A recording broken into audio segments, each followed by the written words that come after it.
پاک دامن لڑکیوں کو فریب سے حاصل کرنے کی کوشش نہ کریں۔ مدینہ منورہ کے مضافات میں ایک جامع مسجد کے خطیب کی ایک خوبصورت بیٹی تھی جو جامعہ میں پڑھتی تھی۔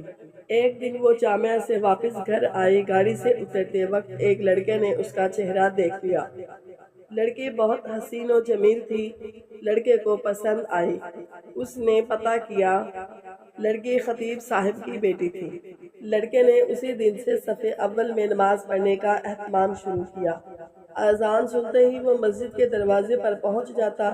نماز تک تلاوت قرآن پاک میں مشغول رہتا۔ 6-7 مہینے وہ اسی معمولات کا پابند رہا۔ اس کے بعد اس نے والد سے شادی کی خواہش کا اظہار کیا۔ والد نے کہا ٹھیک ہے، دیکھ لیں گے مناسب رشتہ۔ اس لڑکے نے کہا کہ لڑکی میں نے دیکھ لی ہے۔ والد کے پوچھنے پر اس نے خطیب صاحب کی بیٹی کے بارے میں بتایا۔ اس نے کہا یہ تو بہت اچھی بات ہے، امام صاحب سے ملتے ہیں محلہ کے محترم لوگوں کے ساتھ۔ امام صاحب کی خدمت میں حاضر ہوئے۔ امام صاحب نے لڑکے کے بارے میں پوچھا تو انہوں نے اسی لڑکے کی طرف اشارہ کیا۔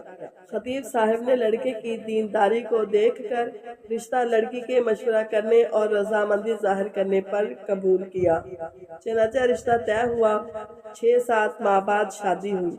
شادی کے کچھ عرصہ بعد لڑکے نے نماز پڑھنے میں سستی شروع کی۔ 1-2 ماہ بعد لڑکے نے داڑھی کاٹ دی۔ گھر آنے پر لڑکی نے سخت ناراضگی کا اظہار کیا۔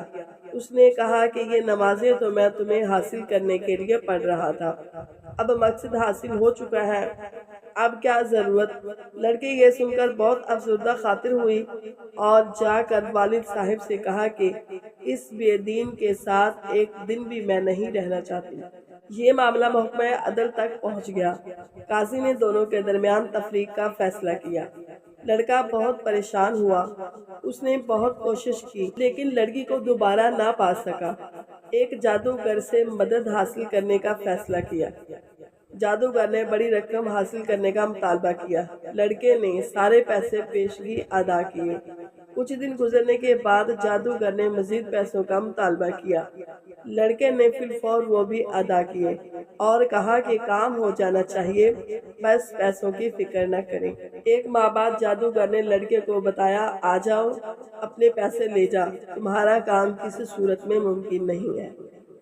جب وہ لڑکا جادوگر کے کمرے میں پہنچا تو جادوگر ایک بڑا چاقو ہاتھ میں لیے کھڑا ہے۔ لڑکے نے حیرت زدہ انداز میں پوچھا یہ کیا کر رہے ہو؟ جادوگر نے کہا مجھے قتل کر دو۔ لڑکے نے کہا میں یہ نہیں کر سکتا، لہذا میرے پیسے دے دو۔ اس نے پیسے دے دیے۔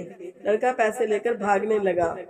اثناء پولیس والے نے لڑکے کو پریشان حالت میں بھاگتے ہوئے دیکھ کر گرفتار کر لیا، پیسے ضبط کر لیے۔ لڑکے کے توسط سے پولیس جادوگر تک پہنچ گئی۔ جادوگر نے پولیس کو کہا مار ڈالو، میں مرنے والا ہوں، مجھے وہ نہیں چھوڑیں گے۔ پولیس دونوں کو قاضی کے پاس لے گئی۔ قاضی کو جادوگر نے پوری کہانی سنائی۔ ہم استمداد بالشیاطین کے ذریعے جادو کا عمل کرتے ہیں اور کامیاب ہو جاتے ہیں، لیکن اس لڑکی پر جب میں نے یہ عمل کیا اور شیطانوں سے مدد حاصل کرنے کی کوشش کی تو اس کے گھر حفاظت پر فرشتے مامور تھے۔ پھر میں نے دوسرا عمل کیا، تب بھی فرشتے مامور تھے، لیکن پہلے سے تعداد میں زیادہ۔ اس کے بعد میں نے رئیس الشیاطین سے مدد لینے کی کوشش کی۔ اس بار جب وہ گھر کے پاس گئے تو وہاں بھی محافظ فرشتے کھڑے تھے۔ اس دن کے بعد سے اب مجھے وہ شیطانی گروہ مارنے پر تلے ہیں۔ قاضی حیران ہوا۔ اس نے خطیب صاحب کو بلایا۔ جب امام صاحب تشریف لائے تو انہوں نے پوچھا کیا عمل کرتے ہو کہ فرشتے آپ کے گھر کی حفاظت پر مامور ہیں؟ اس نے پوچھا کیوں، کیا ہوا؟ کیونکہ اس کو پتہ بھی نہیں تھا کہ یہاں کیا چل رہا ہے۔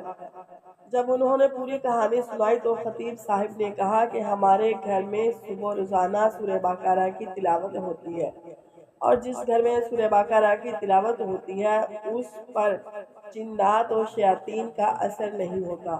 ایسے نیک خاندان کی حفاظت کے لیے اللہ تعالیٰ ایسے انتظام کرتا ہے۔